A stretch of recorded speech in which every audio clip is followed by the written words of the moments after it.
സംസ്ഥാനത്ത് പെൻഷൻ ബുക്കിന് കൃത്രിമക്ഷാമം. വരുന്ന ഏപ്രിൽ മെയ് മാസങ്ങളിൽ സർക്കാർ സർവീസിൽ നിന്ന് വിരമിക്കുന്ന ആയിരക്കണക്കിന് ജീവനക്കാർക്ക് നൽകേണ്ട സാമ്പത്തിക ആനുകൂല്യങ്ങൾക്കുള്ള തുക സർക്കാരിന്റെ പക്കൽ ഇല്ലാത്തതിനാലാണ് പെൻഷൻ ബുക്ക് ഡീലർമാർക്ക് നൽകാത്തത് എന്നാണ് ആക്ഷേപം. പെൻഷൻ പറ്റുമ്പോൾ ആനുകൂല്യങ്ങൾ ലഭിക്കണമെങ്കിൽ വിരമിക്കുന്നതിന് മിനിമം 1 മാസം മുമ്പെങ്കിലും പെൻഷൻ ബുക്ക് പൂരിപ്പിച്ച് രേഖകൾ സഹിതം ബന്ധപ്പെട്ട വകുപ്പ് മേധാവിക്ക് സമർപ്പിക്കണം. തുടർന്ന് AG-യാണ് ട്രഷറിക്കും ആനുകൂല്യത്തിന് അർഹമായ വ്യക്തിക്കും ഓതറൈസേഷൻ നൽകേണ്ടത്. എന്നാൽ ഡീലർമാരുടെ പക്കൽ മരുന്നിന് പോലും പെൻഷൻ ബുക്കില്ല. സ്റ്റോക്കില്ലാത്തതുകൊണ്ടാണ് ഇപ്പോൾ ഈ ദൗർലഭ്യം നേരിട്ടിരിക്കുന്നത്. Pension book നിരന്തരമായിട്ടില്ലാതിരിക്കുക. കൂടുതൽ ആൾക്കാർ അന്വേഷിച്ച് വരുന്നുണ്ട്. അത് പിന്നെ ഓരോ നവംബർ മാസവും അതുപോലെ തന്നെ മാർച്ച് മാസം ആകുമ്പോഴത്തേക്കാണ് റിട്ടയർമെൻറ്റ് ഉണ്ടാകുക. അതിനൊരു 2 മാസം മുമ്പേ അന്വേഷിച്ചു തുടങ്ങും. പെൻഷൻ ആകുന്നതിന് 2 മാസം മുമ്പ് ഇതിൻ്റെ പെൻഷൻ ബുക്കിൻ്റെ ആവശ്യമുണ്ട്. ഇപ്പോൾ ഇത് ഇവിടെയും ധാരാളം പേര് വരുന്നുണ്ട്. നമ്മളിവിടെയും വരുന്നുണ്ട്. നിരന്തരം ഒരു ദിവസം ഒരു 4-5 പേരെങ്കിലും നമ്മൾ പെൻഷൻ ബുക്ക് അന്വേഷിച്ച് വരുന്നുണ്ട്. അതേസമയം സർക്കാർ പ്രസിൽ മാത്രം പ്രിന്റ് ചെയ്യുന്ന പെൻഷൻ ബുക്കിന്റെ വിതരണം വൈകിപ്പിക്കുന്നത് ആനുകൂല്യങ്ങൾ നൽകാതിരിക്കാനാണെന്ന് സർവീസിൽ നിന്ന് വിരമിച്ചവർ ചൂണ്ടിക്കാട്ടി. ഗവൺമെൻറ് ബോധപൂർവമായി പെൻഷൻ പറ്റുന്നവരുടെ മനഃപൂർവ്വം ഇക്കാര്യത്തിൽ അവർക്ക് ആനുകൂല്യങ്ങൾ താമസിപ്പിക്കുന്നതിന് വേണ്ടി അല്ലെങ്കിൽ തക്ക സമയത്ത് കിട്ടാതിരിക്കുന്നതിനുള്ള നടപടികളാണ് ഗവൺമെൻറ് ഭാഗത്ത്. 15,000-ലധികം പേർ കുറഞ്ഞത് അടുത്ത 2 മാസങ്ങളിൽ സർവീസിൽ നിന്ന് വിരമിക്കും. ഇവർക്ക് നൽകേണ്ട ആനുകൂല്യങ്ങൾക്കുള്ള തുക സർക്കാർ ഖജനാവിൽ ഇല്ലെന്നും ജീവനക്കാർ പറയുന്നു. രാജ്കുമാർ, ന്യൂസ് ബ്യൂറോ, കൊല്ലം.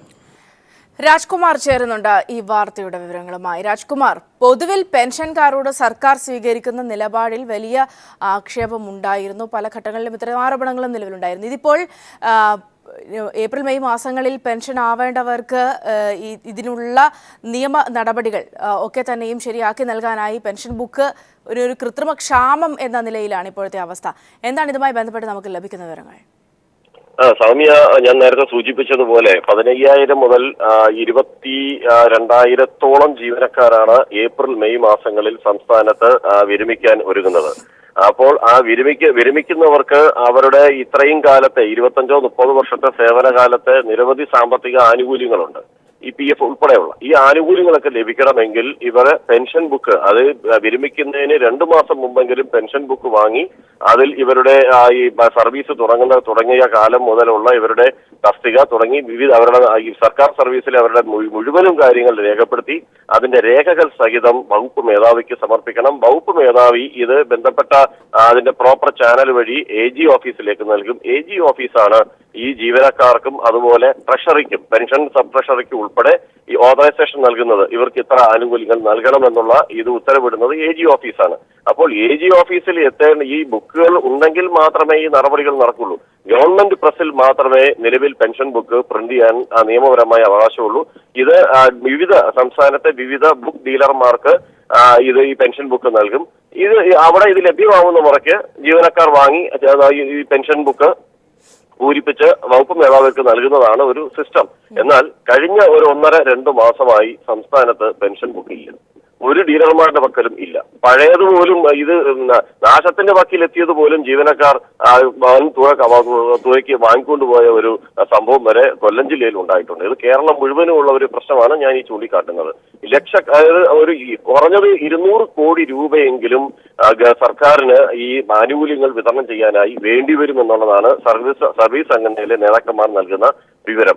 ഇത് ഖജനാവിൽ പണമില്ലാത്തതിനാൽ പരമാവധി ഈ ഒരു നടപടി വൈകിപ്പിച്ച് ആനുകൂല്യ വിതരണം എങ്ങനെയെങ്കിലും തടസ്സപ്പെടുത്തി തലയൂരുക എന്നുള്ളതായിരുന്നു ഉമ്മൻചാണ്ടി സർക്കാർ ലക്ഷ്യമിട്ടിരുന്നത്. ഇത് ഈ തെരഞ്ഞെടുപ്പ് വരെയെങ്കിലും ഇതെങ്ങനെയെങ്കിലും നീണ്ടുപോയി കഴിഞ്ഞാൽ അത് കഴിഞ്ഞ് പിന്നെ ഏത് ഗവൺമെന്റ് വരുന്നോ അത് അപ്പോഴത്തെ തലവേദനയായി മാറട്ടെ എന്നുള്ളതാണ് ഉമ്മൻചാണ്ടി സർക്കാർ കരുതുന്നതായിട്ടാണ് സർവീസ് സംഘടന ജീവനക്കാരും അതുപോലെ തന്നെ സംഘടനാ നേതാക്കന്മാരും ഒക്കെ ആരോപിക്കുന്നത്. സർക്കാർ ഖജനാവിൽ 5 പൈസ ഇല്ല. അപ്പോൾ ഇവർക്ക് ആനുകൂല്യം നൽകാനും കഴിയില്ല. അങ്ങനെയാണെങ്കിൽ പെൻഷൻ ബുക്ക് ലഭ്യമല്ലാതെ വന്നാൽ ഇത് നടപടിക്രമത്തിനായി പെൻഷൻ ബുക്ക് സമർപ്പിക്കാനും കഴിയില്ല.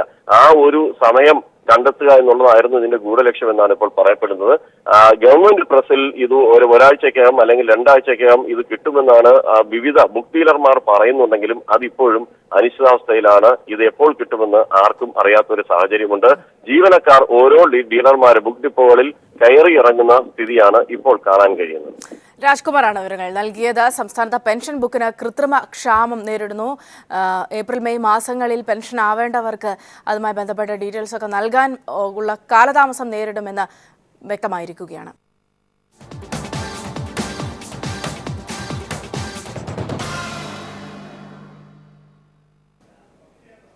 ജോണി നെല്ലൂർ ഇടഞ്ഞു നിൽക്കുകയാണ്. ഒരു സീറ്റ് മാത്രം നൽകിയതിൽ പ്രതിഷേധിച്ച് ഔഷധി ചെയർമാൻ സ്ഥാനം രാജിവെച്ചു. അദ്ദേഹം ഇപ്പോൾ വാർത്താ സമ്മേളനം നടത്തുകയാണ്. തത്സമയം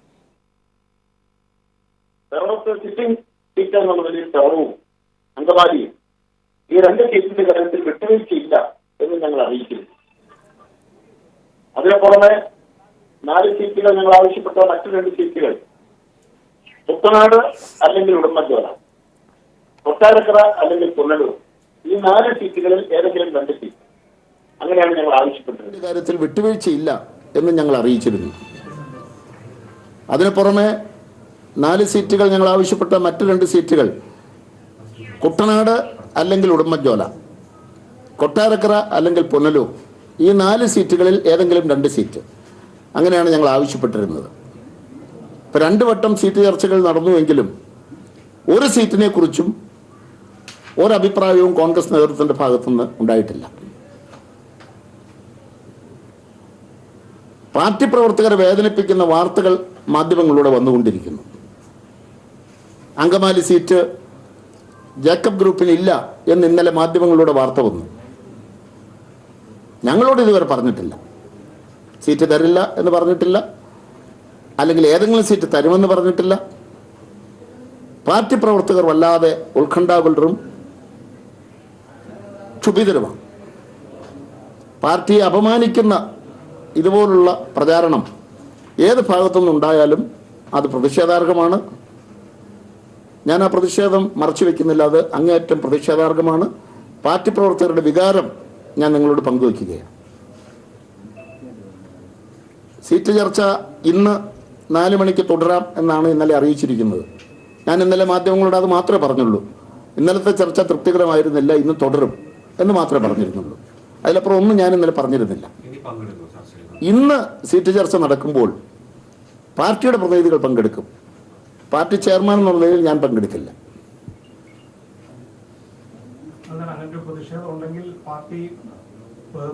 പാർട്ടി പ്രതിനിധികൾ അത് അറിയിക്കും. പ്രതിഷേധം എന്ന് പറഞ്ഞാൽ പാർട്ടിയെ അപമാനിക്കുന്ന, പാർട്ടി നേതൃത്വത്തെ അധിക്ഷേപിക്കുന്ന വിധത്തിലുള്ള വാർത്തകൾ മാധ്യമങ്ങളിലൂടെ പ്രചരിപ്പിക്കുന്നു.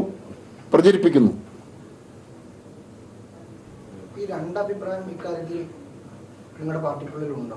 ഒരിക്കലുമില്ല. ഞങ്ങളുടെ പാർട്ടിയിൽ ഒറ്റ അഭിപ്രായം മാത്രമേ ഉള്ളൂ. പാർട്ടി ഈ കാര്യത്തിലൊക്കെ ഒറ്റക്കെട്ടാണ്. പാർട്ടി നേതാക്കളൊക്കെ തന്നെ ഇന്നലെ ഉണ്ടായിരുന്നു. അവരുടെ എല്ലാം ശക്തമായ അഭിപ്രായമാണ്. എന്ത് വേണമെന്നുള്ള കാര്യം UDFന്റെ ഭാഗത്തു നിന്നൊരു അറിയിപ്പ് വരാതെ ഞങ്ങൾക്ക് ആലോചിക്കാൻ കഴിയില്ല. സീറ്റ് ചർച്ച തുടരുന്ന സാഹചര്യത്തിൽ ഞങ്ങൾക്ക് മറ്റ് ആലോചനയ്ക്കൊന്നും കാര്യമില്ലല്ലോ. ഒരു സീറ്റും ഉറപ്പ് നൽകിയിട്ടില്ല. ഒരു സീറ്റും നൽകുമെന്ന് നൽകില്ല എന്ന് പറഞ്ഞിട്ടില്ല. ഈ അനിശ്ചിതത്വം എന്താണ്? അങ്കമാലി ചില മതസംഘടനകളൊക്കെ രംഗത്ത് വന്നതൊക്കെ കേൾക്കുന്നുണ്ട്. താങ്കളെപ്പോലുള്ള സീനിയർ ലീഡർ ഇങ്ങനെ ഒഴിവാക്കേണ്ട ഒരു കാര്യം എന്താണ്? അല്ലെങ്കിൽ ഉറപ്പ് നേരത്തെ നൽകിക്കൂടെ? ആ സീറ്റ് ഇത്രയും കാലമായിട്ട് അവിടെ പ്രവർത്തിക്കുന്നു, ജയസാധ്യത എന്നൊക്കെ പറഞ്ഞ വാർത്തകളുണ്ടായിരുന്നു. എന്താ ഇതിന്റെ ഒരു അവസ്ഥ? നമ്മുടെ ഈ സമൂഹത്തിൽ, കേരളീയ സമൂഹത്തിൽ കാര്യങ്ങളെല്ലാം മനസ്സിലാക്കുന്നവരും കാണുന്നവരും ചിന്തിക്കുന്നവരും അല്ലേ ജനകീയ സമൂഹം. അവർ വിലയിരുത്തട്ടെ, മാധ്യമങ്ങൾ വിലയിരുത്തട്ടെ, ജനങ്ങൾ വിലയിരുത്തട്ടെ. എന്നെ സംബന്ധിച്ച് UDFന് വേണ്ടി ശക്തമായി പ്രവർത്തിക്കുന്ന അടിയുറച്ചൊരു UDF പ്രവർത്തകനാണ് ഞാൻ. അപ്പോൾ എന്താണ് ഇതുപോലുള്ള വാർത്തകൾ പ്രചരിക്കുന്നത് എന്ന്, അല്ലെങ്കിൽ അതിൻ്റെ അടിസ്ഥാനം എന്താണ് എന്ന് ഉള്ള കാര്യം നാട്ടുകാർ വിലയിരുത്തട്ടെ, മാധ്യമങ്ങൾ വിലയിരുത്തട്ടെ. ഒരു ഘടകകക്ഷി എന്ന നിലയിൽ UDFൽ ഇപ്പോൾ പൂർണ്ണമായിട്ടുള്ള ഒരു അവഗണന എന്ന് തോന്നുന്നു. അല്ല, അത് UDFന്റെ ഭാഗത്തുനിന്ന് ഇതുവരെ ഒന്നും പറഞ്ഞിട്ടില്ലല്ലോ. അവഗണന എന്ന് പറയാനായിട്ട് അവഗണനയുടെ കാര്യങ്ങളൊന്നും ഇതുവരെ സൂചിപ്പിച്ചിട്ടില്ല. ഞങ്ങൾക്ക് 4 സീറ്റ് ആവശ്യപ്പെട്ടു, ആ 4 സീറ്റ് തരില്ലെന്നോ അല്ലെങ്കിൽ 4 സീറ്റ് തരുമെന്നോ അതിൽ ഏതെങ്കിലും സീറ്റ് തരില്ലെന്നോ ഒന്നും ഞങ്ങളോട് പറഞ്ഞിട്ടില്ല. ചർച്ചകൾ തുടരുന്നു എന്ന് മാത്രം. ഞങ്ങളുടെ അവകാശവാദങ്ങൾ, ആവശ്യങ്ങൾ ഉന്നയിച്ചു. UDFന്റെ ഭാഗത്തുനിന്ന് മതിയായ പ്രതികരണങ്ങളൊന്നും ഉണ്ടായിട്ടില്ല. ഇന്നലെ തീരാവുന്ന ഒരു പ്രശ്നമാണെന്നാണ് താങ്കൾ പറഞ്ഞത്, ഇറങ്ങി വന്നപ്പോൾ പറഞ്ഞു. കാരണം ഒരു ചെറിയ കക്ഷിയെ സംബന്ധിച്ച് ഇത്ര ഓടിക്കേണ്ട കാര്യമൊന്നുമില്ല, ഇന്നലെ തീരുമാനിക്കാവുന്ന വിഷയങ്ങളായിരുന്നു. അതിനെ തുടർന്നാണ് താങ്കൾ തൃപ്തിയില്ല എന്ന് പറയുകയും ചെയ്തത്. അതൊരു അപമാനിക്കലായി തോന്നുന്നില്ലേ? അല്ല, ചർച്ചയ്ക്ക് വിളിച്ചാൽ എന്തെങ്കിലും പറയണ്ടേ? ചർച്ച എന്ന് പറഞ്ഞാൽ അങ്ങനെയല്ലേ? വെറുതെ ചെല്ലുക, ഏതാനും മണിക്കൂറുകൾ ഇരിക്കുക, സ്വകാര്യ സംഭാഷണം പോലെ എന്തെങ്കിലുമൊക്കെ പറയുക, തിരിച്ചു പോരുക. അത് കേരളമാകെയുള്ള പാർട്ടി പ്രവർത്തകരും മറ്റുള്ളവരൊക്കെ നോക്കുകയല്ലേ. എന്താ ഇതിന് മാത്രം ചർച്ച ചെയ്യാനല്ലേ? ഉണ്ടെങ്കിലുണ്ട്, അല്ലെങ്കിൽ ഇല്ല, അതല്ലേ. ഇതിപ്പോൾ സീറ്റ് ചർച്ച എത്രയും പെട്ടെന്ന് പൂർത്തീകരിക്കണം. 14-ാം തീയതിക്കുള്ളിൽ UDF-ലെ ഘടകകക്ഷികളുമായുള്ള സീറ്റ് ചർച്ച പൂർത്തീകരിക്കണം എന്ന് ഇന്നലെ ഞാൻ കൂടി പങ്കെടുത്ത UDF യോഗം ശ്രീ AK ആന്റണിയുടെ സാന്നിധ്യത്തിൽ തീരുമാനമെടുത്ത. അത് അനന്തമായി നീട്ടിക്കൊണ്ടുപോകുന്നതിനുള്ള അതൃപ്തിയാണ് ഞാൻ അറിയിച്ചത്. സംശയം വേണ്ടല്ലോ, അദ്ദേഹത്തിന് തൃപ്തി ഉണ്ടാകാൻ വഴിയില്ല. കാരണം പിറവം സീറ്റ് പോലും ഉറപ്പ് പറഞ്ഞിട്ടില്ലല്ലോ.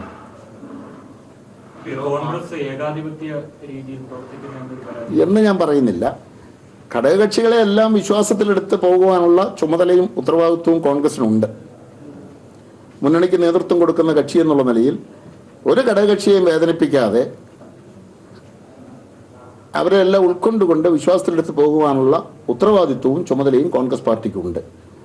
എനിക്ക് മുഖ്യമന്ത്രി ഉമ്മൻചാണ്ടിയുടെ പ്രവർത്തനങ്ങളിൽ, KPC പ്രസിഡന്റ് പ്രവർത്തനങ്ങളിൽ, ആഭ്യന്തരമന്ത്രിയുടെ പ്രവർത്തനങ്ങളിലൊക്കെ പരിപൂർണ്ണ വിശ്വാസമുണ്ട്. അവരുടെ നേതൃത്വത്തിലും വിശ്വാസമുണ്ട്.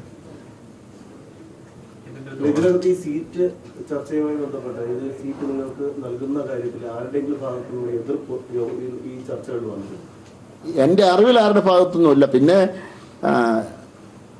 അവിടെയും ഇവിടെയൊക്കെ പറഞ്ഞു കേട്ടു ജയസാധ്യതയാണ് ഈ തെരഞ്ഞെടുപ്പിൽ ഏറ്റവും വലിയ പ്രധാനപ്പെട്ട കാര്യം. തീർച്ചയായിട്ടും ഞാനും അത് അംഗീകരിക്കുന്ന ആളാണ്. ജയസാധ്യതയ്ക്കായിരിക്കണം മുന്തിയ പരിഗണന. ആ പരിഗണന വെച്ച് തന്നെ എല്ലാ കക്ഷികളും എല്ലാ നേതാക്കന്മാരും സ്ഥാനാർത്ഥികളെ കണ്ടെത്തണം.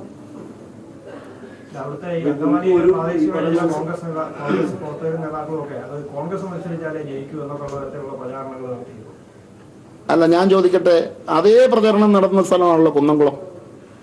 വാൾപോസ്റ്ററുകൾ അടിച്ചിറക്കിയ സ്ഥലമാണ്. അങ്കമാലിയിൽ വാൾപോസ്റ്ററൊന്നും അടിച്ചിറക്കിയിട്ടില്ല. അങ്കമാലിയെ സംബന്ധിച്ച് അങ്കമാലിയിൽ എന്തുകൊണ്ട് 2011 ഒരു പ്രാദേശികവാദമോ ഒരു സംസ്ഥാനവാദമോ ഒരു ദേശീയവാദമോ ഉണ്ടായിരുന്നില്ലല്ലോ.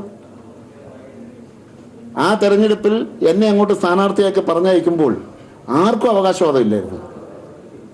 ഒരാളും അവകാശപ്പെട്ടില്ല. അന്ന് പ്രാദേശികവാദക്കാരില്ല, അന്ന് സംസ്ഥാനവാദികളില്ല, അന്ന് ദേശീയ നേതൃത്വമില്ല. ഇപ്പോഴാണല്ലോ അവരെല്ലാം രംഗത്ത് വന്നിരിക്കുന്നത്. ഇപ്പോഴത്തെ തീരുമാനം പാർട്ടിയുടെ വർക്കിംഗ് ചെയർമാനും അതോടൊപ്പം തന്നെ പാർലമെന്ററി പാർട്ടി നേതാവുമായിട്ടൊക്കെ ആലോചിച്ചെടുത്ത തീരുമാനം അല്ല, തീരുമാനം ഞാൻ വേറെ തീരുമാനമൊന്നും എടുത്തില്ല. ഇന്നത്തെ യോഗത്തിൽ, ഇന്നത്തെ സീറ്റ് ചർച്ചയിൽ ഞാൻ പങ്കെടുക്കുന്നില്ല എന്നുള്ളത് എൻ്റെ വ്യക്തിപരമായ തീരുമാനം. അല്ല, ഇന്നത്തെ ചർച്ചയിൽ ഞാൻ പങ്കെടുക്കുന്നില്ല.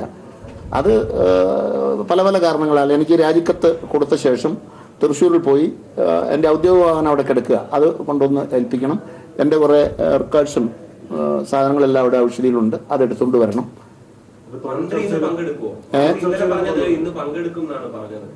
തീർച്ചയായിട്ടും പങ്കെടുക്കുമല്ലോ.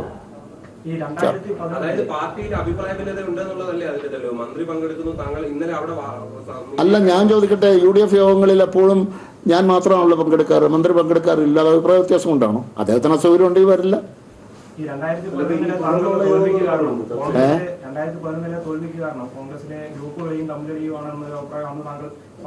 ഞാൻ അങ്ങനെ ഞാൻ പറയുന്നില്ല. കാരണം എനിക്ക് അങ്കമാലിയിലെ വോട്ടർമാരെ പരിപൂർണ്ണ വിശ്വാസമാണ്. ഈ UDF ഗവൺമെന്റ് അധികാരത്തിൽ വരണമെന്നുള്ളത് എൻ്റെ മാത്രം ചുമതലയല്ലല്ലോ, എൻ്റെ മാത്രം ആഗ്രഹമല്ലല്ലോ. UDF ഗവൺമെന്റിന്റെ തുടർഭരണം ഉണ്ടാകണമെങ്കിൽ അതിൽ ഏറ്റവും മുന്തിയ പരിശ്രമം നടത്തേണ്ടത് കോൺഗ്രസ് പാർട്ടിയാണ്.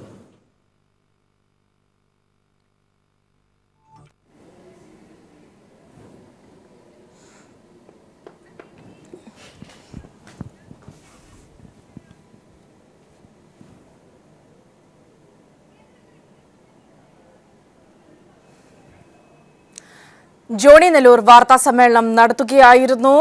സീറ്റ് വിഭജനവുമായി ബന്ധപ്പെട്ട് വലിയ പ്രതിഷേധം തന്നെയാണ് ജോണി നെല്ലൂർ അറിയിച്ചിട്ടുള്ളത്. യാതൊരു പരിഗണനയും ചർച്ചകളിൽ തങ്ങൾക്ക് ലഭിച്ചിട്ടില്ല എന്നതടക്കമുള്ള കാര്യങ്ങളാണ് ജോണി നെല്ലൂർ പറഞ്ഞത്. പ്രത്യേകിച്ച് ഔഷധി ചെയർമാൻ സ്ഥാനം ഇതുമായി ബന്ധപ്പെട്ട പ്രതിഷേധമായി രാജിവെക്കുന്നു എന്നുകൂടി അദ്ദേഹം അറിയിക്കുന്നുണ്ട്. 2 സീറ്റായിരുന്നു ആവശ്യം, പക്ഷേ 1 സീറ്റ് എന്നത് മാത്രമാണ് പറഞ്ഞിരിക്കുന്നത്. അതിൽ അങ്കമാലിയാണ് തങ്ങളുടെ പ്രസ്റ്റേജ് സീറ്റ്. പക്ഷേ അങ്കമാലിയുടെ കാര്യത്തിൽ പോലും കൃത്യമായ ഉറപ്പ് നൽകുന്നില്ല തുടങ്ങിയ ആരോപണങ്ങളാണ് ജോണി നെല്ലൂർ വാർത്താ സമ്മേളനത്തിൽ ഉന്നയിച്ചത്. ഇനിയൊരു ഉഭയകക്ഷി ചർച്ചയ്ക്ക് തയ്യാറല്ല എന്ന് ജോണി നെല്ലൂർ പറഞ്ഞു. ഏകപക്ഷീയമാണോ കോൺഗ്രസ് തീരുമാനമെടുക്കുന്നത് എന്നതടക്കമുള്ള ചോദ്യങ്ങൾക്ക് കൃത്യമായ മറുപടി പറഞ്ഞില്ല എങ്കിൽ കൂടി ഇതുവരെയുള്ള ചർച്ചകളിൽ വലിയ അതൃപ്തിയാണ് ജോണി നെല്ലൂർ അറിയിച്ചിട്ടുള്ളത്. പ്രത്യേകിച്ച് പലപ്പോഴും ചർച്ചകളിൽ വിളിച്ചിരുത്തി കൃത്യമായി കാര്യങ്ങൾ പറയാതെ എന്തെങ്കിലുമൊക്കെ സംസാരിച്ചിരിക്കുന്ന രീതിയാണ് ഉള്ളത്. ഇനി അത് അനുവദിക്കാൻ ആവില്ല തുടങ്ങിയ കാര്യങ്ങളാണ് ജോണി നെല്ലൂർ പറഞ്ഞത്. സുനിൽ അരിമാനൂർ ചേരുന്നുണ്ട് വിവരങ്ങളുമായി. സുനിൽ, കൃത്യമായി തന്നെ സീറ്റ് വിഷയവുമായി ബന്ധപ്പെട്ട വലിയ ആശങ്കകൾ കൂടി, പ്രത്യേകിച്ച് അങ്കമാലി സീറ്റിലെയൊക്കെ തന്നെ വലിയ ആശങ്കകൾ കൂടി അറിയിച്ചുകൊണ്ടാണ് ജോണി നെല്ലൂർ ഔഷധി ചെയർമാൻ സ്ഥാനം രാജിവെച്ചിരിക്കുന്നത്. ഈ സാഹചര്യത്തിൽ അദ്ദേഹം പറഞ്ഞ കാര്യങ്ങൾ, മറ്റു വിവരങ്ങൾ. തീർച്ചയായും സീറ്റ് വിഭജനവുമായി സംബന്ധിച്ച അതൃപ്തി അറിയിച്ചുകൊണ്ട് തന്നെയാണ് ഇപ്പോൾ ഔഷധി ചെയർമാൻ സ്ഥാനം രാജിവെച്ചുകൊണ്ടുള്ള തീരുമാനം ഇപ്പോൾ ജോണി നെല്ലൂർ പറഞ്ഞിരിക്കുന്നത്. സീറ്റ് ചർച്ചയുമായി ബന്ധപ്പെട്ട് തങ്ങളെ അവഗണിക്കുന്ന തരത്തിലുള്ള നിലപാടാണ് UDF-നകത്തുണ്ടാകുന്നത്. പ്രത്യേകിച്ച് കോൺഗ്രസ് UDF-നകത്ത് ലീഡ് ചെയ്യുന്ന കക്ഷി എന്നുള്ള നിലയിൽ തങ്ങളുടെ ആവശ്യങ്ങളിൽ അനുഭാവപൂർവ്വമായിട്ടുള്ള ഒരു നിലപാട് സ്വീകരിക്കേണ്ടതാണ്. പക്ഷേ സീറ്റ് തരുമെന്നോ ഇല്ലെന്നോ പറയാത്ത തരത്തിൽ ചർച്ച തന്നെ പ്രഹസനമാക്കുന്ന ഒരു സാഹചര്യമാണ് ഇപ്പോൾ ഉണ്ടായിട്ടുള്ളത്. ഇതിന്റെയൊക്കെ പശ്ചാത്തലത്തിൽ പാർട്ടി അപമാനിക്കുന്ന തരത്തിലുള്ള നടപടികളാണ്.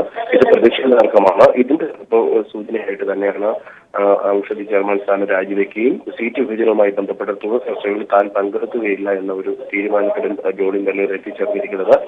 പാർട്ടിയിൽ അഭിപ്രായ ഭിന്നത ഉണ്ട് എന്നുള്ള ചോദ്യത്തിൽ അദ്ദേഹം വ്യക്തമായി മറുപടി പറയുന്നില്ല.